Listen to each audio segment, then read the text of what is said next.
আর একটা কথা পরিষ্কার করি, পূজার সাথে আমি আমাদের যারা হিন্দু ভাই বোনরা আছেন তাদের সাথেও কথা বলতে দেখেছি, ধর্মীয়ভাবে ইলিশের সাথে পূজার কোনো সম্পর্ক আছে কি না সেটা আমি শুনেছি নাই।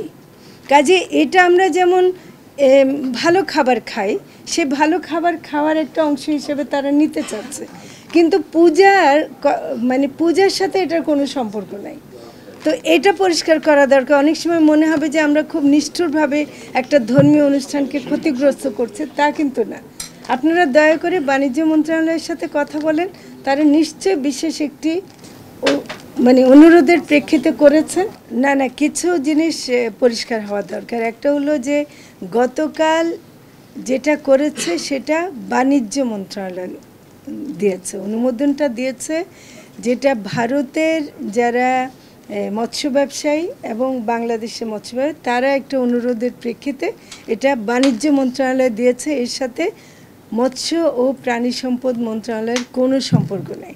আমাদের এখনও সেই কমিটমেন্টটা আগের মতোই আছে যে আমরা বাংলাদেশের মানুষের জন্য ইলিশ যেন প্রাপ্যতা নিশ্চিত করতে পারি, এবং একটা দাম, যেটা আপনারা বলছেন যে দাম বেড়ে গেছে ইমিডিয়েটলি, আমার মনে হয় যে এটা মিডিয়ার একটা বলার কারণে আরও বেড়ে যাচ্ছে। আপনারা সবাই এখনও মাছটা যায়নি, এখন মাত্র অনুমোদন হয়েছে, এটা এখনও কাগজে আছে, এটা এখনও যায়নি।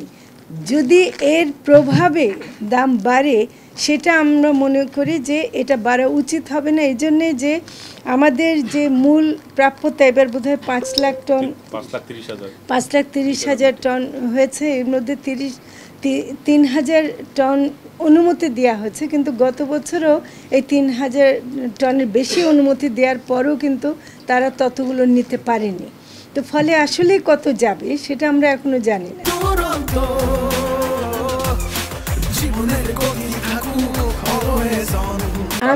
আমি রপ্তানি বন্ধ আমি প্রথম বলেছি, আপনারা যদি মনে করতে পারেন, আগে দেশের মানুষ খাবে তারপর রপ্তানি করছে। তো কাজে খেতে এখন বাণিজ্য মন্ত্রণালয়ের কাজ হলো, আর বাণিজ্য মন্ত্রণালয় থেকে বলা হচ্ছে যে এই ধরনের আপনাদের সম্মতি নিয়েই তারা এটা কিন্তু না, এটা এরকম কোনো ব্যাপার না। আপনার আমার মনে হয় যে বিষয়টা আমরা আর বেশি আলোচনা না করে আমাদের, আমি মনে করি যে আমি এটা এতভাবে ওপেনলি বলতে চাই না, এবং এটা আমি আলোচনাটা এখানেই শেষ করতে চাই।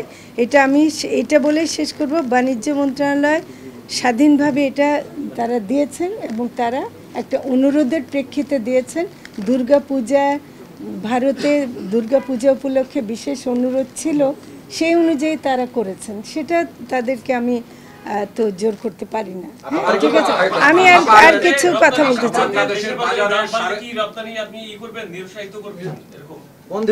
যদি দাম বাড়ে সেই দাম বাড়ার ব্যাপারে অবশ্যই আমাদেরকে ব্যবস্থা নিতে হবে।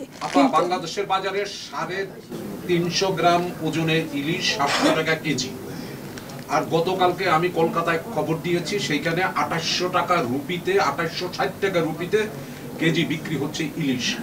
এই পর্যায়ে বাংলাদেশের মানুষ ভর মৌসুমে ইলিশ খেতে পারছে না। আপনি বলছিলেন আমজনতার পাতে ইলিশ দিতে চাই, আমরা শ্রদ্ধা জানিয়ে বলছি যে বাংলাদেশের ইলিশ আপনারা রপ্তানি করবেন কি না। এখন আচ্ছা, যে দামের ব্যাপারটা আমরা প্রতিনিয়তই আসলে মনিটর করছি, এমনকি মজুদ হয় কি না, আহরণ কেমন হচ্ছে, এগুলো আমরা দেখছি। এখন দেখেন, একটা সরকার যখন নাকি এক একটা মন্ত্রণালয় থেকে বিভিন্ন কারণে তারা সেই মন্ত্রণালয়ের সিদ্ধান্ত নিতেই পারে, সেটার জন্য আমাদের কাজে যদি আমরা কোনো অবহেলা করে থাকি বা আমাদের কাজের জন্য দেশের কোনো ক্ষতি হয় বা জনগণ না পায়, সেটার দায়িত্ব নেব আমরা অবশ্যই। এই রপ্তানি বন্ধে আপনাদের পক্ষ থেকে কোনো ব্যবস্থা নেবেন কিনা?